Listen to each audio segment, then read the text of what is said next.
భారత గడ్డపై CPI party 100 ఏళ్లు పూర్తి చేసుకుంది.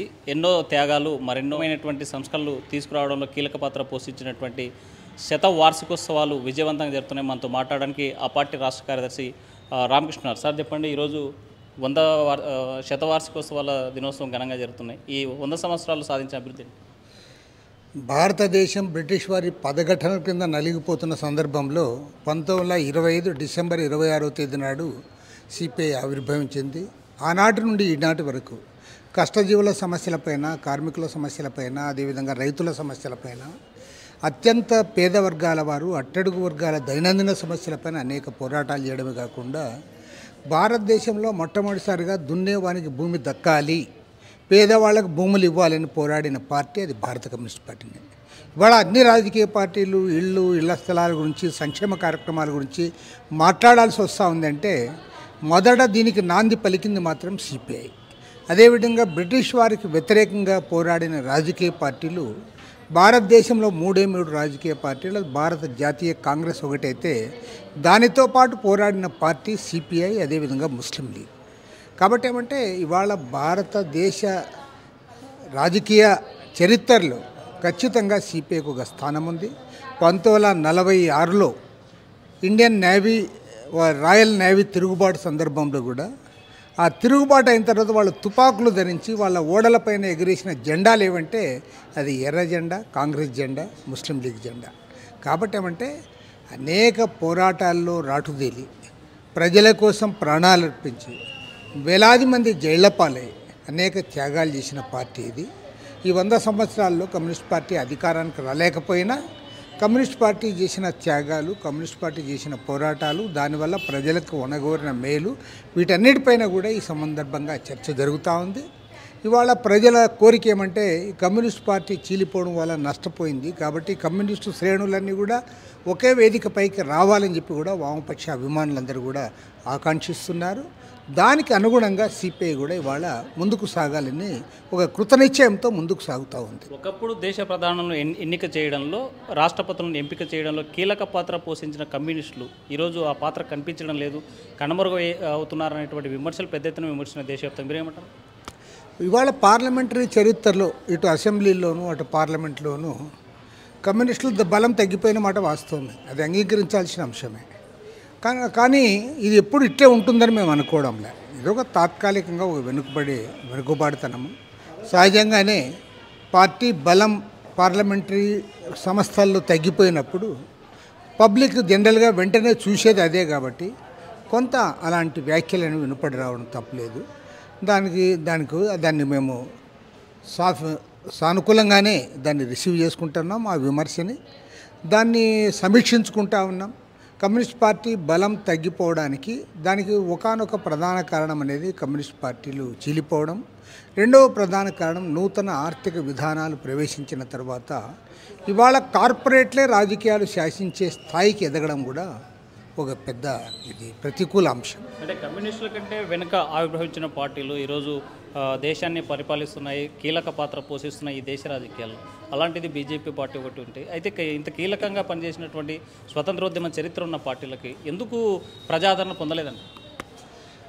ఈ స్వాతంత్ర పోరాట ఉద్యమ చరిత్ర కలిగిన పార్టీలు ఇంతకుముందే చెప్పినట్టుగా Congress party, communist party. Congress party కూడా ఇవాళ ప్రతిపక్షంలో ఉంది. కమ్యూనిస్ట్ పార్టీ బలం తగ్గిపోయింది, కాంగ్రెస్ బలం కూడా తగ్గిపోయింది. మరి స్వాతంత్ర పోరాటంతో ఏమాత్రం సంబంధం లేని పార్టీ, మరోవైపు బ్రిటిష్ వారితో ఎంతో లాలూచిబడిన ఆర్ఎస్ఎస్ వారి యొక్క శక్తులు, ఆర్ఎస్ఎస్ మానస పుత్రికనే బీజేపీ, వారి రాజకీయ పుత్రిక బీజేపీ. మరి వాళ్ళ కేంద్రంలో అధికారాన్ని చేజిక్కించుకొని వ్యవస్థలను చేతపట్టుకొని ఇవాళ మొత్తం రాజ్యాన్ని నడుపుతూ ఉన్నారు. అన్ని వ్యవస్థల్లో కూడా ఆర్ఎస్ఎస్ వాళ్ళని దాంట్లో భాగస్వాములు చేస్తూ ఉన్నారు. పైగా స్వాతంత్ర సమరయోధులను కించపరుస్తూ ఉన్నారు. మహనీయుడు డాక్టర్ బిఆర్ అంబేద్కర్, రాజ్యాంగ నిర్మాత, ఆయన సాక్షాత్తులో పార్లమెంట్లో అవమానించడం జరిగింది. కాబట్టి ఏమంటే ఇవాళ ఇది తాత్కాలికంగా ప్రతీప శక్తులు, అభివృద్ధి నిరోధక శక్తులు, మతోన్మాద శక్తులు ఇవాళ పైచేయి సాధించినాయి. దాన్ని మేము గమనిస్తూ ఉన్నాం, దాన్ని అంగీకరిస్తూ ఉన్నాం. కాబట్టి ఇది తాత్కాలికమైందే తప్పితే ఇదే శాశ్వతమైతే కాదు. ఖచ్చితంగా చెప్పగలను, ప్రజల ఆలోచన విధానంలో మార్పు రావాలి. ఆలోచన విధానంలో మార్పు వచ్చినప్పుడు ఖచ్చితంగా ఏది మంచి ఏది చెడు అనేది వారు కూడా ఆలోచిస్తారు.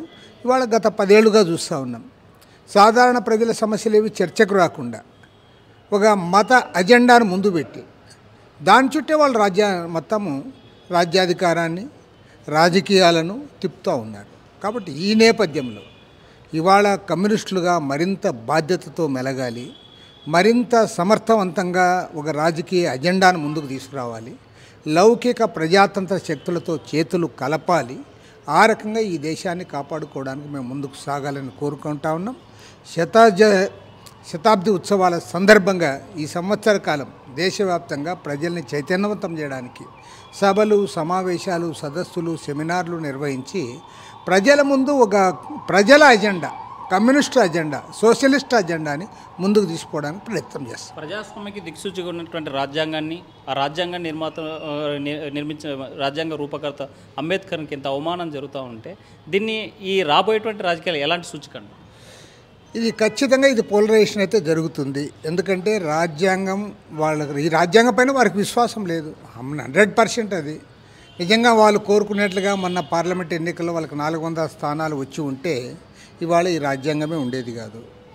ఇవాళ తెలుగుదేశం పార్టీ, జేడీయూ లాంటి, నితీష్ కుమార్ లాంటి పార్టీలపైన ఆధారపడి ఇవాళ అధికారంలో ఉన్నారు కాబట్టి ఈ రాజ్యాంగం ఇంకా మనగలుగుతూ ఉంది. కాబట్టి క్లియర్, అవునన్నా కాదన్నా తెలుగుదేశం, చంద్రబాబు నాయుడు గారు, నితీష్ కుమార్ గారు, జనసేన పవన్ కళ్యాణ్ గారు, వీళ్ళందరూ కూడా సెక్యులరిస్టులు, లౌకికవాదం బ్యాక్గ్రౌండ్ ఉన్నవాళ్ళు. ఇలాంటి వాళ్ళ మద్దతుతో కేంద్రంలో బీజేపీ పార్టీ అధికారంలో ఉన్నందువల్ల ఈ రాజ్యాంగం ఇంకా మనగలుగుతూ ఉంది. లేదంటే వాళ్ళకి లౌకికవాదం అన్నా, ప్రజాస్వామ్యం అన్నా, ఈ రాజ్యాంగం అన్నా, అంబేద్కర్ అన్నా ఏమాత్రం కూడా గౌరవం లేదు, విశ్వాసం లేదు. కాబట్టి దాన్ని మార్చాలని వాళ్ళు ప్రయత్నం చేస్తూనే ఉన్నారు.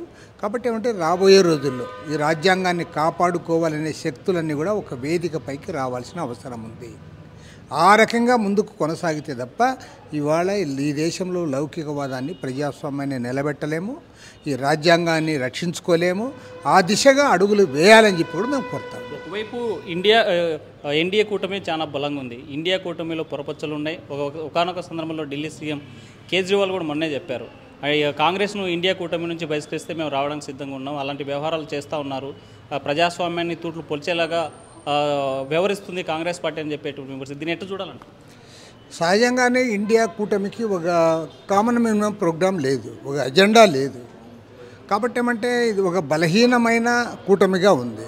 రెండవది ఇండియా కూటమి పార్టీల్లో అతిపెద్ద భాగస్వామి కాంగ్రెస్ పార్టీ. కాంగ్రెస్ పార్టీ ఇతరులను కలుపుకొని పోయే దాంట్లో కూడా వాళ్ళు అంత సానుకూలంగా వ్యవహరించడం లేదు. ఆ బలహీనత కూడా స్పష్టంగా కనపడతా ఉంది. కాబట్టి వీటన్నిటిని కూడా సరిదిద్దుకోవాల్సిన బాధ్యత అందరిపైన ఉంది. సహజంగా మోర్ ఆన్ కాంగ్రెస్, ఎందుకంటే బలమైన పార్టీ అది. ఉన్నా కాదన్నా ఇవాళ ప్రధాన ప్రతిపక్ష పార్టీ భారతదేశ రాజకీయాల్లో కాంగ్రెస్ పార్టీ మాత్రమే. కాబట్టి రాబోయే రోజుల్లో వారు కూడా గుణపాఠాలు తెచ్చుకుంటారు. మా పార్టీ ప్రధాన డి రాజా గారు ఇప్పటికే దీనిపైన ప్రకటన చేశారు. రాబోయే రోజుల్లో అన్ని పార్టీలు కూడా సమన్వయంతో ముందుకు సాగాల్సిన అవసరం ఉంది. అతిపెద్ద బాధ్యతను కాంగ్రెస్ పార్టీ తీసుకోవాలి. ఆ రకంగా ఈ మతోన్మాద అభివృద్ధి నిరోధక శక్తులకు అడ్డుకట్ట వేయడానికి అందరం కూడా ఒక కూటమిగా, ఇండియా కూటమిగా ముందుకు సాగాల్సిన అవసరం ఉందని మా పార్టీ అభిప్రాయపడతా ఉంది. డబుల్ ఇంజిన్ సర్కార్ వస్తే ఒకవైపు దేశం, మరోవైపు రాష్ట్రం అభివృద్ధి జరుగుతుందని ఒకవైపు మోడీ, మరోవైపు చంద్రబాబు చెప్పేట్టుకోండి సార్. అలాంటి అభివృద్ధి ఈ దేశంలో కానీ రాష్ట్రంలో కనిపిస్తుందా? ఇప్పుడు యూపీలో డబుల్ ఇంజిన్ సర్కారే ఉంది. డబుల్ ఇంజిన్ సర్కార్ వారు అక్కడ ఏం అభివృద్ధి చేశారో వారు చెప్పాలి, వారేం చెప్పలేకపోతూ ఉన్నారు. అదేవిధంగా బీహార్ రాష్ట్రంలో కూడా డబుల్ ఇంజిన్ సర్కారే ఉంది. మరి వారు అక్కడ సాధించిన అభివృద్ధి ఏమిటో ఇప్పటివరకు చెప్పలేకపోతూ ఉన్నారు. ఒక్క గుజరాత్ రాష్ట్రంలోనే మాత్రమే అభివృద్ధి జరుగుతూ ఉంది. ఒక గుజరాతీయులు మాత్రమే లబ్ధి పొందుతూ ఉన్నారు. అందుకోసం ఇవాళ స్లోగనే వచ్చింది, 2 గుజరాతీయులు దేశాన్ని అమ్ముతూ ఉన్నారు, మరో 2 గుజరాతీయులు దేశాన్ని కొంటా ఉన్నారని. కాబట్టి వారు బీజేపీ అధికారంలో ఉండగా ఈ భారతదేశంలో గుజరాత్ అనే రాష్ట్రం లబ్ధి పొందింది తప్పితే ఏ ఇతర రాష్ట్రం కూడా లబ్ధి పొందలే. ఈవెన్ బీజేపీ పవర్లో ఉన్న రాష్ట్రాల్లో కూడా వారు లబ్ధి పొందింది ఏం లేదు. మన పక్కన ఉన్న కర్ణాటక రాష్ట్రంలో కూడా వాళ్ళు కొన్నాళ్ళు అధికారంలో ఉన్నారు, అక్కడ కూడా దోచుకున్నారు తప్ప వాళ్ళు పెద్ద లజ్ చేసింది లేదు. కాబట్టి డబుల్ ఇంజన్ సర్కార్ ద్వారా అభివృద్ధి జరుగుతుందనేది భ్రమ మాత్రమే. ఈవెన్ ఆంధ్రప్రదేశ్కి నేను అడుగుతా, అమరావతి రాజధానికి వాళ్ళు నిధులు ఇస్తామన్నారు, ₹1 ఇచ్చారా? ₹1 ఏమన్నా ఇచ్చారా అని నేను అడుగుతాను. నీకు వరల్డ్ బ్యాంక్ నుంచి 15,000 కోట్లు లోన్ ఇప్పిస్తాం, లేదంటే మీకు హట్కో రుణం 11,000 కోట్లు ఇప్పిస్తాం, ఏషియన్ డెవలప్మెంట్ బ్యాంక్ నుంచి మీకు డబ్బులు ఇప్పిస్తాం, అప్పులు ఇప్పిస్తామని చెప్తా ఉన్నారు. ఇవాళ అన్న అప్పుల పాలవుతూ ఉన్నారు. జగన్మోహన్ రెడ్డి అధికారంలో ఉన్నప్పుడేమో అప్పులోనే అన్నారు. మరి మీరేం చేస్తూ ఉన్నారు? ఇప్పుడు 6 నెలల కాలంలో 1,00,000 కోట్ల రూపాయల అప్పు తెచ్చారని చెప్పి మాజీ ఆర్థిక మంత్రి ఇవాళ చెప్తా ఉన్నాడు. దానికి తెలుగుదేశం నాయకులు ఎవరు కూడా జవాబు చెప్పలేకపోతూ ఉన్నారు. జనసేన నాయకులు ఎవరు జవాబులు చెప్పలేకపోతూ ఉన్నారు. మరి జవాబు చెప్పండి ఇప్పుడు. కాబట్టి ఏమంటే అభివృద్ధి అనేది అది మీరు చేసి చూపి మీరు చెప్పాలి. ఇంకా ఏమి చేయకనే అప్పుల అభివృద్ధి చేసి మేమంతా అభివృద్ధి చేశాము, డబుల్ ఇంజన్ సర్కారు ఉంటే అభివృద్ధి అవుతుందంటే డబుల్ ఇంజన్ సర్కారు చాలా రాష్ట్రాల్లో ఉంది కదా. మరి మీరు ఎగ్జాంపుల్గా చెప్పాలి కదా, అయ్యా డబుల్ ఇంజన్ సర్కారు పలానా రాష్ట్రంలో ఈ రకంగా వ్యవసాయం అభివృద్ధి అయింది, పారిశ్రామికంగా అభివృద్ధి అయింది, లేదా సర్వీస్ సెక్టార్ అభివృద్ధి అయింది, లేదా ఐటీ అభివృద్ధి అయింది. మీరు చెప్పండి. చెప్తే ఖచ్చితంగా మనం పోయి విజిట్ చేద్దాం, తప్పేం కాదు. ఇప్పుడు ఒక అంశము లేవనెత్తినప్పుడు దానిపైన కూలంకషంగా చర్చ చేసుకోవడానికి, ఆ విషయాలు తెలుసుకోవడానికి మనం కూడా పోయి విజిట్ చేద్దాం. అట్లా ఎక్కడా జరగలే. ఇంతో నరేంద్ర మోడీ పరిపాలనలో వాళ్ళు అయాచితంగా గుజరాత్కి అన్నీ దోచిపెట్టారు. కాబట్టి గుజరాత్ అభివృద్ధి అయిన మాట వాస్తవం తప్ప ఇతర రాష్ట్రాల అభివృద్ధి కాలేదు. బాబు షూరిటీ భవిష్యత్తు గ్యారంటీ అని ఎన్నికల ముందు చెప్పినట్టు చంద్రబాబు ఈ 6 నెలలు ఈ రాష్ట్ర ప్రజలకి అలాంటి గ్యారంటీ ఇవ్వగలిగారంటారా? చంద్రబాబు నాయుడు గారు పరిపాలన గతం మాదిరి కాకుండా కొద్దిగా భిన్నంగా ఉంటుందనే దాంట్లో నేను అంగీకరిస్తా తప్ప మిగతా విషయాల్లో పెద్ద డెవలప్మెంట్. ఎందుకంటే ఆయన ఏది ఏమైనా సరే అధికారంలోకి రావాలని అలివిగాని వాగ్దానాలు చేశాడు. ఆ వాగ్దానాలు అమలు చేయాలంటే ఒక ఆంధ్ర రాష్ట్ర బడ్జెట్ సరిపడదు, పక్క రాష్ట్రాలలో తెచ్చి ఇవ్వరు. మరి కేంద్ర ప్రభుత్వం కూడా వాళ్ళ సహాయం అంతంత మాత్రంగానే ఉంటుంది. కాబట్టి నువ్వు వాగ్దానాలు ఎట్లా అమలు చేస్తావు? చేయలేవు. నెంబర్ 2, నువ్వు కరెంట్ ఛార్జీలు పెంచని నేను అధికారంలోకి వస్తే అన్నావు, పైగా తగ్గిస్తానన్నావు. ఇప్పుడు నువ్వు కరెంట్ ఛార్జీలు 5 మాసాల కాలంలో దాదాపు 15,000 కోట్ల రూపాయలు భారాలు మోపావు. 6,072 కోట్లు ఒకసారి, 9,412 కోట్లు ఒకసారి, వితిన్ 5 months. కాబట్టి పబ్లిక్ అవన్నీ గమనిస్తూ ఉన్నారు.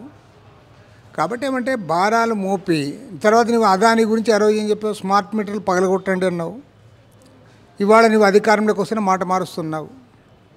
అదానితో ఒప్పందం రద్దు చేయాలి, అది అందరికీ తెలుసు. అదానితో ఆ రోజు జగన్మోహన్ రెడ్డి ప్రభుత్వము 1,750 కోట్ల రూపాయలు లంచాలు తిని సోలార్ పవర్ అగ్రిమెంట్ చేశారు. రాష్ట్ర ప్రజలపైన 25 ఏళ్ల పాటు 1,10,000 కోట్ల రూపాయల భారం పడుతూ ఉంది. ఛాలెంజ్ చేసి చెప్తా ఉన్నాం. నువ్వు కాదంటావా? చంద్రబాబు గారు కూడా చెప్పారు. పైగా వాడు సోలార్ పవర్ ఎక్కడ ఉత్పత్తి చేస్తాడు? ఇక్కడ సూర్యుడు లేడమయ్యా, పోయి రాజస్థాన్లో ఉత్పత్తి చేస్తాడు. రాజస్థాన్ రైతులకు మేలు జరుగుతుంది. అక్కడ 14,000 మందికి ఉద్యోగాలు వస్తాయి. 8,000 కోట్ల రూపాయల ట్యాక్స్ రాజస్థాన్ ప్రభుత్వానికి వస్తుంది. ఇవన్నీ కూడా మనం కోల్పోతూ ఉన్నాం. మరి ఆ అగ్రిమెంట్ రద్దు చేయాలి. చంద్రబాబు ఎందుకు రద్దు చేయడంలా? నువ్వు ఎందుకు రద్దు చేయడంలా? ఆ రోజు నీవు కూడా మామారి చెప్పావు కదా, ఇది లాలూచి అగ్రిమెంటు, ప్రజలపైన భారం పడుతుందని, స్మార్ట్ మీటర్ రద్దు చేయాలని. మరి ఇవాళ దాన్ని ఎందుకు అమలు చేయడంలే? ప్రజలపైన ఎందుకు భారాలు మోపుతా ఉన్నావు? కాబట్టి ఏమంటే ప్రజలు అన్నీ కూడా ఆలోచిస్తారు. చంద్రబాబు గారికి నేను విజ్ఞప్తి చేస్తూ ఉన్నా, నేనేమి రాజకీయంగా విమర్శించాలని విజ్ఞప్తి చేస్తూ ఉన్నా. తమరు ఏదైతే చెప్పారో చెప్పిన దానికి కట్టుబడి మీరు ఉండాలి తప్ప మీరు దాని నుంచి మీరు వెనక్కిపోతే ప్రజలు కూడా వెనక్కిపోతారు. ఫైనల్గా చంద్రబాబు నాయుడు ఉమ్మడి రాష్ట్రాలు చెప్పాడు 2020 విజన్ 2020 అన్నారు. ఎప్పుడేమో విజన్ 2047 అంటున్నారు. ఈ విజన్ సాధించే దిశలో అవైపు అడుగులు కనిపిస్తున్నాయి మన రాష్ట్రంలో. అసలు తలకిందులు తపస్సు చేసినా ఆయన విజన్ సాధించలేము. తలకిందులు తపస్సు చేసినా నేను ఎక్కువ చెప్పను, ఒక్క ఉదాహరణ చెప్తా. ఆయన ఏమన్నాడు? రాష్ట్రంలో తలసరి ఆదాయము $3,000 ఉంది, 23 ఏళ్ల తర్వాత $42,000 ఉంటుంది అని చెప్పాడు.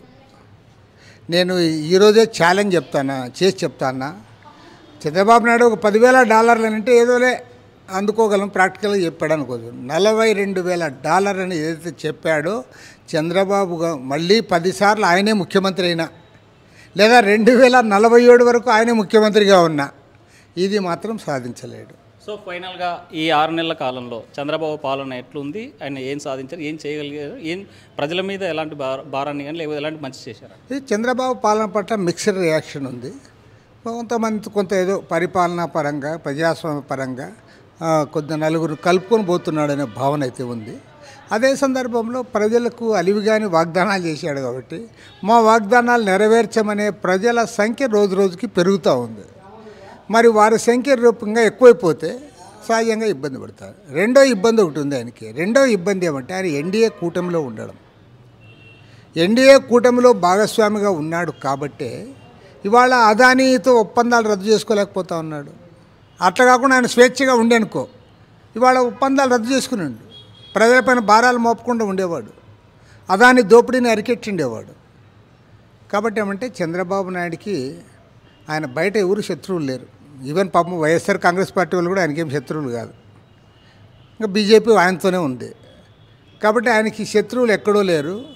ఆయనకి రెండు గుదిబండలు ఉన్నాయి. నంబర్ 1 గుదిబండ ఎన్డీఏ కూటమిలో ఉండి అదానీని వ్యతిరేకించలేకపోవడము, అదానీ దోపిడీని పరోక్షంగా ప్రత్యక్షంగా సమర్థించడము. రెండవది అలివిగాని వాగ్దానాలు చేసి ఆయనే అందులో కాలు పెట్టాడు. ఇప్పుడు కాలు తీసుకోవాలి. ఎట్లా తీసుకుంటాడో చూద్దాం. గేమ్ చేంజర్ సినిమా అంటే సినిమాలు రిలీజ్ అయిన ప్రతిసారి పెద్ద హీరోలది ఒక యుద్ధ వాతావరణం తెలుగు రాష్ట్రాల్లో కనిపిస్తుంది. అసలు ఏం జరుగుతుంది? ఈ టికెట్ల యొక్క గొడవలు ఏంటి? పేదల మీద ఈ కొనున్నటువంటి ఆడియన్స్ పైన ఎక్కువ రేట్లు కొని పెట్టాల్సినటువంటి అవసరం ఏంటి?